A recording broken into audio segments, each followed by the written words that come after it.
जय हिंद। स्वागत है आपका हमारे इस यूट्यूब चैनल में। आज हम करने वाले हैं यूपीएससी ए आईएएस के एग्जाम में भारत के भूगोल से किस प्रकार से प्रश्न पूछते हैं।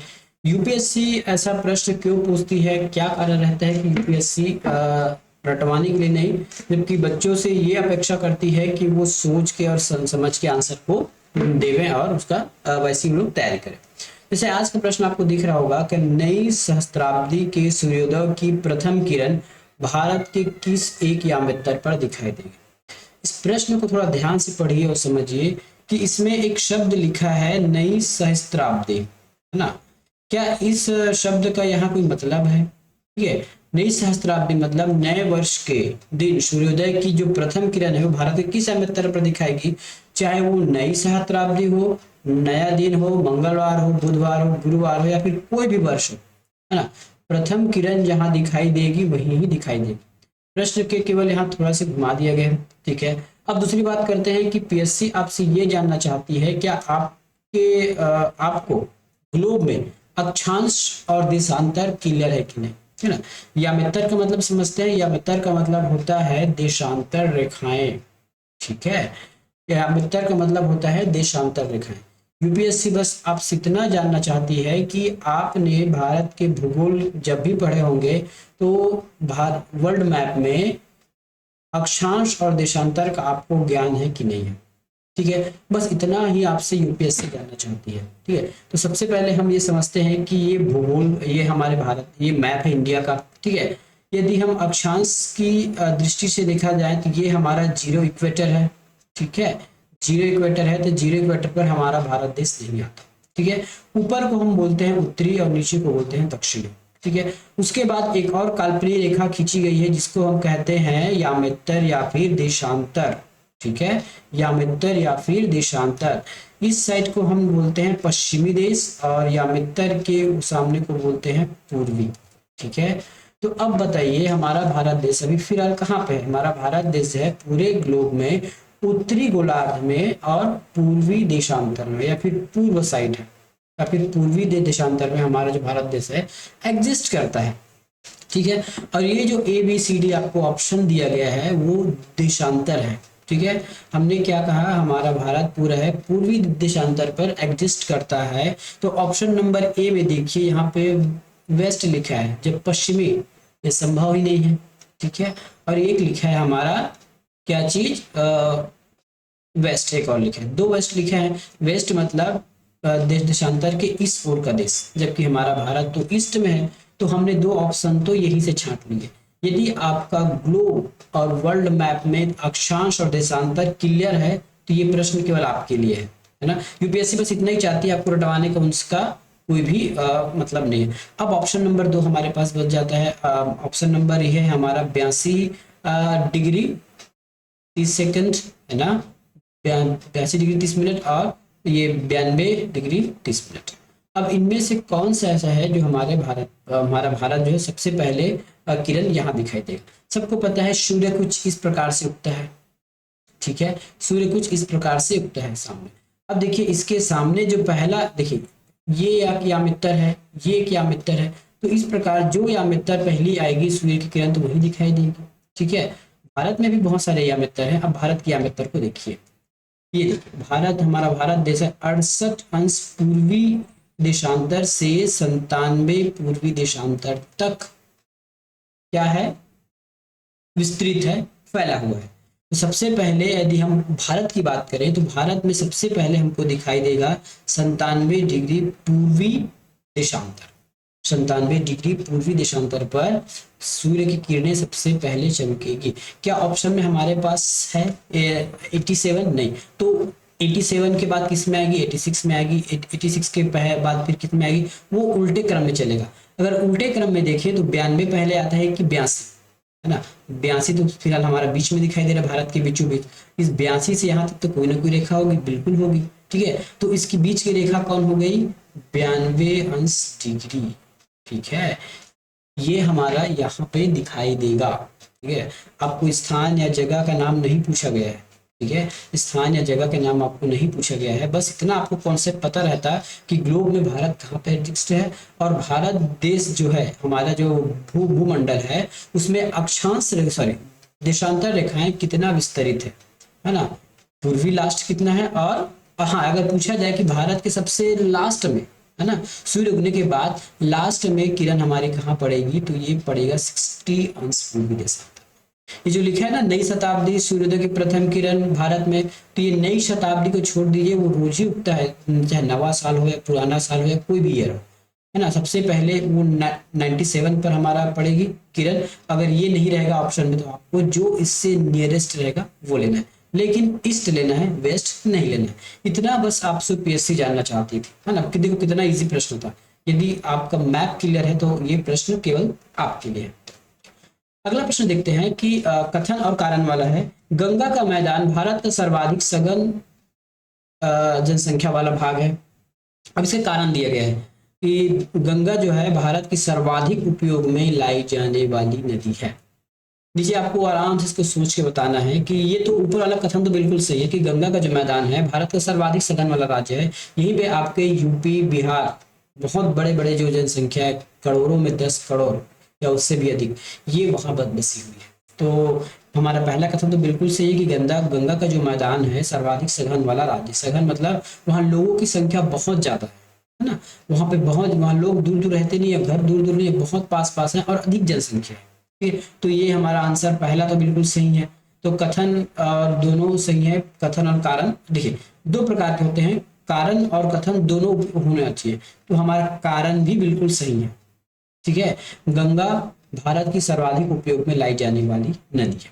ठीक है, तो ये हमारा दोनों सही हो गया। ठीक है, तो सी और डी को हम काट देते हैं। अब हम ए और बी को साथ चलते हैं। तो कथन एवं कारण दोनों सही है, बिल्कुल है। कारण जो है कथन को सही व्याख्या करता है। व्याख्या करने का मतलब ये हो गया कि भारत का सर्वाधिक सघन क्षेत्र उत्तर भारत या फिर गंगा का मैदान होने का कारण यह है कि गंगा सर्वाधिक उपयोग में लाई जाती है, या फिर ये कहें कि गंगा के वजह से ही उत्तर भारत का मैदान सर्वाधिक सघन है। ठीक है, क्या इस बात से सहमत है? तो बिल्कुल नहीं, है ना। सघन होने के लिए बहुत सारी चीजें फैक्टर करती हैं, बहुत सारी चीजें उसमें इंडस्ट्री हो गया और बहुत सारे वहाँ की जो जलवायु है और ये सभी चीजें निर्भर करती है। ठीक है, तो इस प्रकार से हमारा एक कथन हो गया। कथन और कारण तो दोनों सही हैं, लेकिन कारण स्पष्ट नहीं है। ठीक है, परंतु कारण कथन का सही व्याख्या नहीं करता है। केवल भारत में गंगा अधिक उपयोग लाए जाने की वजह से वहां अधिक जनसंख्या बढ़ जाए या फिर सघन हो जाए, ये पॉसिबल नहीं है। उसके लिए सघन जनसंख्या के लिए बहुत सारी चीजें फैक्टर करती है, वहाँ की एजुकेशन, पढ़ाई और यहाँ के जो वातावरण है और ये सभी बहुत सारी चीजें हैं, और सांस्कृतिक, है ना, वहाँ के लोग संस्कृति से जुड़े हुए हैं, इसलिए ज्यादा वहाँ की जनसंख्या अधिक है। तो हमारा बी ऑप्शन सही होगा। अगला प्रश्न देखिए, इस प्रश्न में भी यूपीएससी बस आपसे ये जानना चाहती है कि आपका देशांतर वाला प्रश्न, है ना, अक्षांश देशांश वाला सही है कि नहीं। यदि भारत का मानक समय पूर्वाह्न 10 बजे है, यदि भारत का मानक समय पूर्वाह्न 10 बजे है तो 92 अंश सेंटीग्रेड 92 अंश पूर्वी देशांतर पर शिलांग का स्थानीय मान क्या होगा। ठीक है, इसके लिए एक मैप देखिए, ये देखिए, है ना। यदि कहा जाए भारत का मानक समय, तो आपको भारत का मानक समय याद होना चाहिए। भारत का मानक समय किसको माना गया है, तो 82 अंश 82.5 अंश डिग्री को भारत का मानक समय माना गया है। ठीक है, 82 अंश माना गया है हमारे भारत के लिए। हमने जो टाइम फिक्स किया है वो हमने 82 अंश डिग्री के हिसाब से सारे घड़ी को सेट किया है। ठीक है, तो इधर जब भी जाएंगे तो हमारे लिए टाइम बढ़ते जाएगा, है ना। इधर हम जैसे जाते जाएंगे तो हमारे लिए टाइम बढ़ते जाएगा, और इस पीछे साइड जाएंगे तो हमारे लिए टाइम माइनस होते जाएगा। ठीक है, अब देखिए ये जो 82.5 अंश है इसमें 10 बज रहा है। ठीक है, हमको पूछा गया है 92 का, तो 82.5, है ना, 82.5, है ना, 82.5 और 92 में कितनी डिग्री का अंतर है, कितना देशांतर का अंतर है, ये हो जाएगा 5 और 92 5, ये हो गया हमारा 9। ठीक है, तो इतने अंश का अंतर है। ठीक है, हमारे मानक समय से 92 अंश पूर्वी देशांतर, शिलांग का जो देशांतर है 9.5 अंतर है, मतलब ये 9 रेखाएं और आगे खींची जाएंगी। और प्रत्येक देशांतर से दूसरे देशांतर के बीच की दूरी अगर देखा जाए तो जो सूर्य है 1 मिनट में, है ना, 1 अंश घूम जाती है। सूर्य जो है 1 मिनट में 1 अंश घूम जाती है। 1 मिनट में 1 अंश, याद रखिएगा, सूर्य जो है 1 मिनट, सॉरी पृथ्वी जो है 1 मिनट में, सॉरी 4 मिनट में 1 अंश घूम जाती है। हमारे पास तो यहाँ 9 अंश 5 सेकंड, ठीक है, 5 सेकंड है। तब इसको हम क्या करेंगे, इसको हम 4 से गुना करेंगे। 4 से गुना करेंगे तो हमारे पास उत्तर आ जाएगा 38, ठीक है, 38। मतलब यदि 82 डिग्री में यदि 10 बज रहा है तो उसके आगे यदि हम शिलांग पर जाएं तो वहाँ 10:38 हमको मिलेगा, क्योंकि प्लस करना है। तो पहले कितना था 10, अब इसमें 38 में प्लस करेंगे, ठीक है, ये 10 था, अब इसमें 38 हम प्लस करेंगे तो ये हो जाएगा हमारा 10:38, ठीक है। ऑप्शन नंबर बी पूर्वा। अगला प्रश्न है, पूर्व की ओर बहने वाली भारत की निम्नलिखित नदियों में से किस एक में, है ना, निम्न बलन के कारण भ्रंश घाटी पाई जाती है, भ्रंश घाटी में बहती है नदी। हमने भ्रंश घाटी की 2 नदियां देखी थी, ताप्ती और नर्मदा। उसी प्रकार पूर्व में भी बहने वाली एक नदी है जो भ्रंश घाटी में बहती है। बस यही पूरी प्रश्न में जानना चाहता है। तो उत्तर में देखेंगे तो हमारे यमुना बिल्कुल नहीं आएगा, सोन नहीं आएगा, महानदी नहीं आएगा। महानदी जो है छत्तीसगढ़ के मैदान में बहती है, और जो यमुना नदी है वो उत्तर भारत के मैदान में बहती है। सोन नदी है अमरकंटक से निकलकर भी वो उत्तर भारत की ओर चली जाती है। लेकिन एक दामोदर है, आपको याद होगा दामोदर घाटी परियोजना। कई चीजें हैं ना, नाम से एक दूसरे में मिली होती है। यदि आप ध्यान से देखें तो आपको उत्तर मिलेगा। कई बार हमने पुस्तकों में पढ़ा है दामोदर घाटी परियोजना, दामोदर घाटी परियोजना, ये वही तो है घाटी। तो ये दामोदर नदी जो है वो भ्रंश घाटी में बहती है। जिस प्रकार से पश्चिम की ओर नर्मदा और ताप्ती नदी बहती है, उसी प्रकार पूर्व दिशा में दामोदर नदी। यदि आपको याद नहीं रहता तो आप दामोदर घाटी परियोजना से भी इस बात को ट्रिक लगा सकते थे। अगला प्रश्न देखते हैं। अगला प्रश्न है, मानचित्र नीचे दिया हुआ है, उसमें 1 2 4 करके हमने कुछ जगह बनाए हुए हैं, है ना। भारतीय राज्यों में कुल जनसंख्या में अनुसूचित जनजाति मतलब एसटी, शेड्यूल ट्राइब के प्रतिशत का आरोही क्रम, अवरोही है मतलब घटते क्रम। इसमें बहुत लोग मुश्किल जाते हैं। ये होता है हमारा घटते क्रम, पहले बड़े को रखना है, फिर उससे छोटा, फिर उससे छोटा, लास्ट में सबसे छोटा, ठीक है। तो ऐसा कौन सा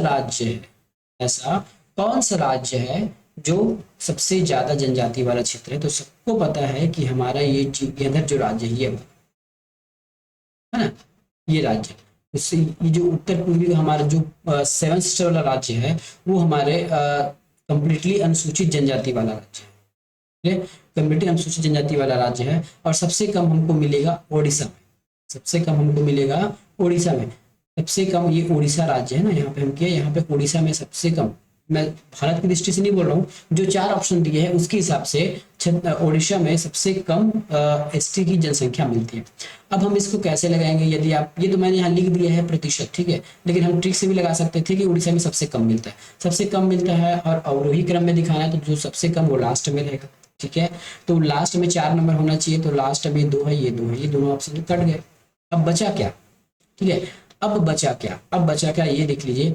यहाँ पे 1 नंबर दिया है अरुणाचल प्रदेश, जबकि अरुणाचल प्रदेश में ज्यादा मणिपुर है और उधर और नीचे और बहुत सारे राज्य हैं, है ना, ये सब चीज है, ये ज्यादा है। तो ऑप्शन नंबर हो जाएगा हमारा बी, ठीक है, ये नहीं आएगा। Option number B, 3 number 2 number फिर ये अरुणाचल प्रदेश, ठीक है। बाकी ये सब राज्य हैं आपके कम जनसंख्या वाले राज्य हैं। ये आप मैप से भी देख सकते हैं, और या फिर जनजाति वाला चैप्टर यदि आपको कंप्लीट है तो भी आप देख सकते हैं। आज के वीडियो में इतना ही, मिलेंगे और 5 क्वेश्चन के साथ नेक्स्ट वीडियो में, जिसमें यूपीएससी आपसे क्या पूछना चाहती है, कैसे पूछना चाहती है, हम आगे डिस्कस करेंगे। मिलेंगे नेक्स्ट वीडियो में। धन्यवाद। चैनल पर नए तो चैनल को सब्सक्राइब कीजिए, वीडियो को लाइक कीजिए। धन्यवाद।